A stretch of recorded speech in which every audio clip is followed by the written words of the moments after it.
Hey, horror besties. April 2026 is straight up serving nightmare fuel, and I am here for it. Whether you're craving folk horror that crawls under your skin, cosmic small town weirdness, or some truly out there body horror that'll make you side eye mushrooms forever, this month has it all. I've polished up the ones you already flagged, tightened the summary so they pop, and thrown in a few niche gems that the horror corners of the internet are buzzing about. Weird, literary, and gloriously off the beaten path. Let's dive in, release date style. Grab your blankets and maybe a nightlight. April 2nd, Monumental by Adam Neville. Pagan survival horror from the four-time August Derleth Award winner. A weekend kayaking and camping trip in a secluded valley turns deadly when a scream rips through the group. They're trespassing on private land with only one way out, an estuary that won't open until high tide in 12 hours. Marooned, secrets unravel, cooperation frays, and something ancient coiled in the folklore of the place starts hunting them. Think The Ritual meets extreme wilderness dread. Neville's scariest yet, bone-chilling, insidious, and impossible to put down. April 7 Cluster, The Big Drop. Serafina by Philip Fracassi, Clash Books. Bram Stoker and British Fantasy Award-nominated author Philip Fracassi delivers a brutal historical horror.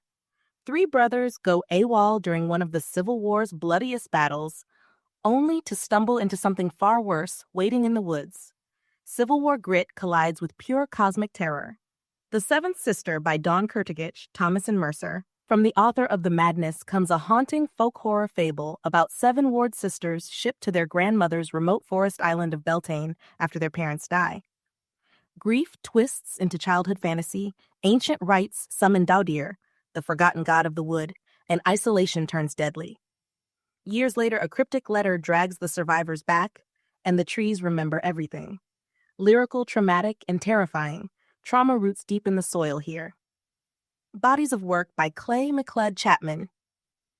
A chilling supernatural revenge novella from the Ghost Eater's author, perfect for Joe Hill and Delilah S. Dawson fans. 66-year-old church janitor Winston Kemper is invisible to the world until he starts murdering forgotten women and turning their voices into his secret masterpiece, The Butterfly Girls, scribbled in blood across walls and notebooks. Now the dead are whispering back, surreal, unsettling, and angry. The Counting Game by Sinead Nolan, Gallery Books. A teenager vanishes from a small Irish town. The only witness won't talk until a therapist is brought in to crack the silence. Old wounds reopen in a race against time that blurs therapy and terror.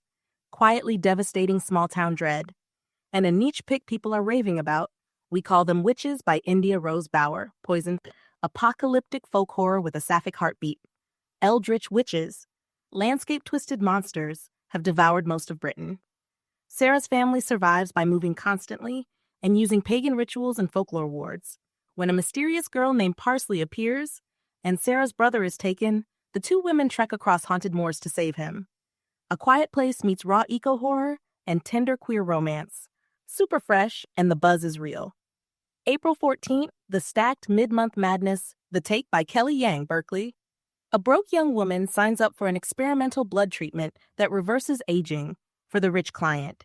It steals years from the donor instead. Hollywood glamour meets body horror body count. Fast, furious, and horrifyingly plausible. Japanese Gothic by Kylie Baker, Hanover Square Press. After Bat Eater, Baker dives deeper. A modern college student hides out with his distant father on a remote estate. A century and a half earlier in the same house, a samurai's daughter prepares to fight imperial forces. When the two start glimpsing each other, time folds, realities collide, and everything threatens to shatter. Dual timeline ghosts, Japanese mythology, and slow burn dread, masterful. Morsel by Carter Keene, Tor Nightfire, your folk horror debut pick. Lou, fresh out of a dead-end office job and multi-level marketing coworkers, takes a rural Ohio property appraisal to save her rent. Sabotage truck, her dog, and something stalking her through ancient Appalachian woods.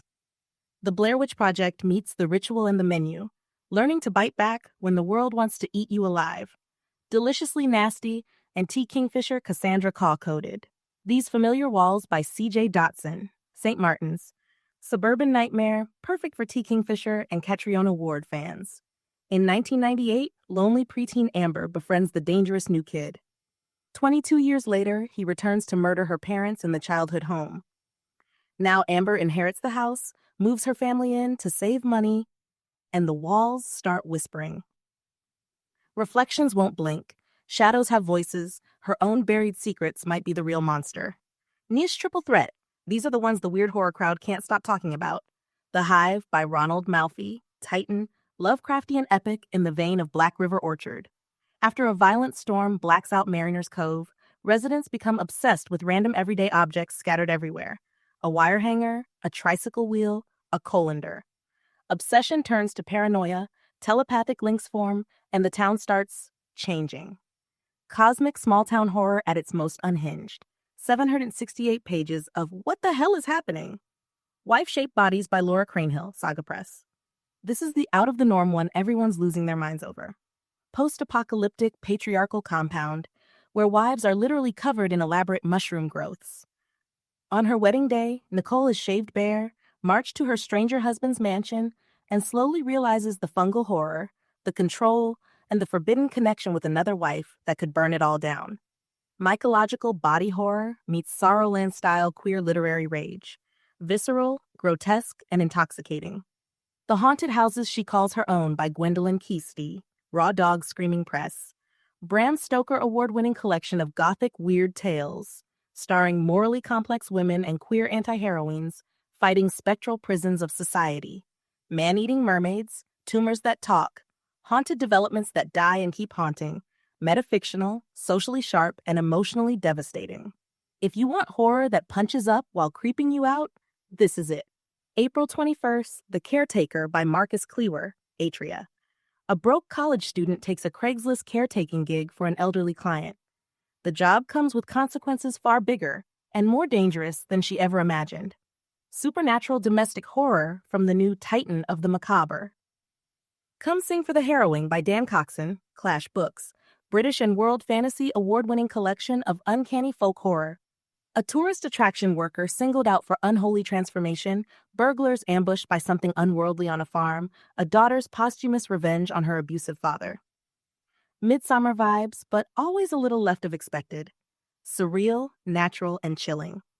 April 28th, the finale, Hex House by Amy Jane Stewart, Titan, dark Scottish fairy tale horror. Hex House is a sanctuary for women in need that turns them into vessels of revenge. Safe haven? Or something far more terrifying?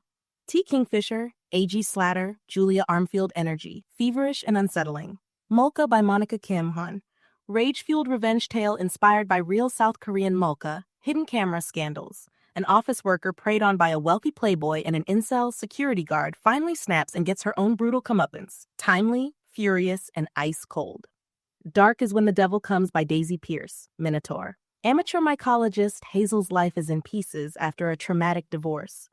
Back in her childhood home beside the Idles Woods, she reconnects with her estranged sister and an old friend, then follows a rare fungi lead to an isolated farmhouse.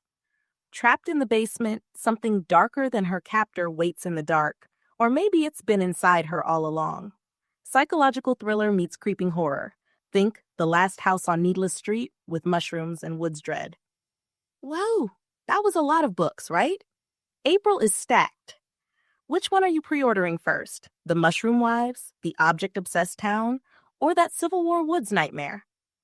Drop it in the comments, tag a horror friend who needs this list, and let me know if you want me to turn any of these into full spoiler-free reviews or paired read-alongs. Stay spooky, stay safe, and maybe skip the woods this month. See you in the next one.